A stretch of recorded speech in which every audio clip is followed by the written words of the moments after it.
bombastic side-eye, criminal offensive side-eye. Napi bohong.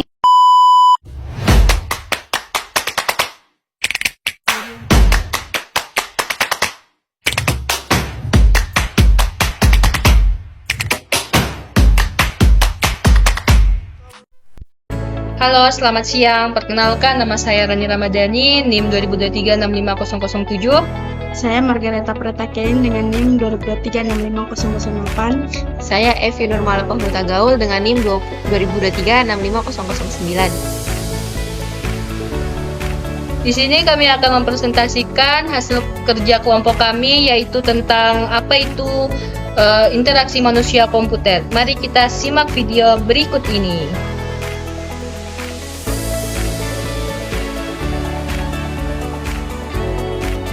Oke, baik.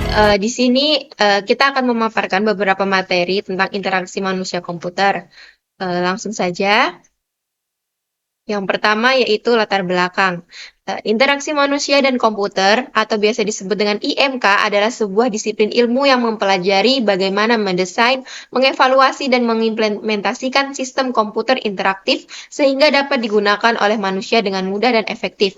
Tujuan utama IMK adalah untuk menciptakan sistem komputer yang intuitif, efisien, dan menyenangkan bagi pengguna. Selanjutnya ada definisi IMK. Definisi interaksi manusia dan komputer atau IMK atau Human Computer Interaction adalah bidang studi yang meneliti bagaimana manusia berinteraksi dengan komputer dan sistem komputasi. IMK berfokus pada desain, evaluasi, dan implementasi antarmuka pengguna user interface yang efektif dan efisien agar interaksi antar manusia dan teknologi menjadi lebih mudah, intuitif, dan bermanfaat.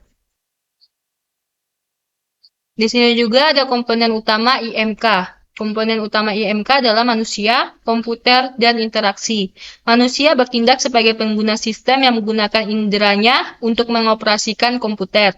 Komputer bertindak sebagai objek yang dimanajemenkan sekaligus membantu pekerjaan subjek yang melibatkan proses input-output.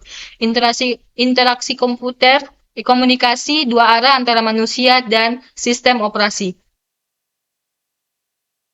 Di sini ada komponen utama IMK, yaitu yang pertama ada manusia atau user. Manusia atau user meliputi beberapa bagian. Yang pertama yaitu penggunaan akhir, individu yang secara langsung berinteraksi dengan sistem. Yang kedua ada karakteristik. Karakteristik ini memiliki berbagai latar belakang pengetahuan, kemampuan, dan tujuan yang berbeda-beda. Kemudian yang ketiga yaitu perilaku. Cara pengguna berinteraksi dengan sistem termasuk persepsi, kognitif, dan motorik. Selanjutnya ada komputer. Komputer memiliki beberapa aspek. Yang pertama perangkat keras. Semua perangkat fisik yang terlibat seperti layar, keyboard, mouse, dan perangkat input-output lainnya. Yang kedua ada perangkat lunak. Program-program yang menjalankan sistem, termasuk sistem operasi, aplikasi, dan antarmuka pengguna. Dan yang terakhir kapasitas. Kemampuan komputer dan memproses informasi dan memberikan respon. Di sini juga ada interaksi. Interaksi dibagi menjadi beberapa bagian. Ya. Yang pertama yaitu proses.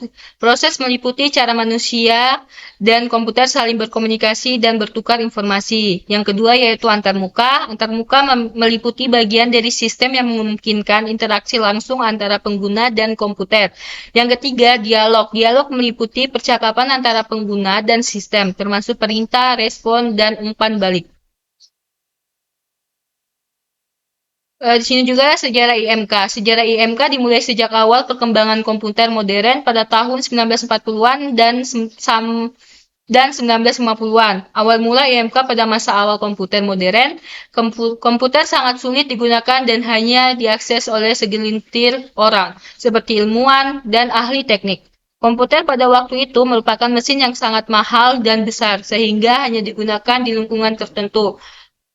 Vannevar Bush dan Douglas Engelbart adalah dua tokoh penting yang berperan dalam menemukan ide-ide awal tentang antarmuka pengguna komputer. Selanjutnya ada sejarah interaksi manusia dan komputer. 1950-an sampai 1960-an, awal pengembangan komputer interaktif, penggunaan PASCARD. Di tahun 1970-an sampai 1980-an, pengembangan GUI, Graphical User Interface, introduksi mouse dan jendela. 1990-an sampai 2000-an, penyempurnaan GUI, munculnya web browser dan internet. 2010 hingga sekarang, penggunaan teknologi sentuhan, suara, dan AR atau VR. Fokus pada user experience, UX, dan usability. Yang terakhir yaitu ada manfaat IMK. Manfaat IMK yang pertama yaitu peningkatan efisiensi dan produktivitas. IMK memungkinkan pengguna untuk berinteraksi dengan komputer dengan cara yang intuitif dan mudah dipahami. Yang kedua yaitu peningkatan aksesibilitas dan inklusivitas. IMK memungkinkan orang-orang dengan disabilitas untuk berinteraksi dengan komputer dengan cara yang mudah dan efektif. Yang ketiga, peningkatan kesenangan dan kepuasan pengguna. Antarmuka pengguna yang dirancang dengan baik dan dapat menciptakan pengalaman pengguna yang menyenangkan dan memuaskan. Kemudian yang terakhir atau yang keempat yaitu peningkatan keamanan dan keandalan. IMK membantu mengurangi risiko kesalahan pengguna yang dapat menyebabkan masalah keamanan. Cukup sekian presentasi dari kelompok kami. Bila ada tutur kata kami yang kurang berkenan di hati teman-teman, kami mohon maaf sebesar-besarnya. Dadah. Allahumma barik.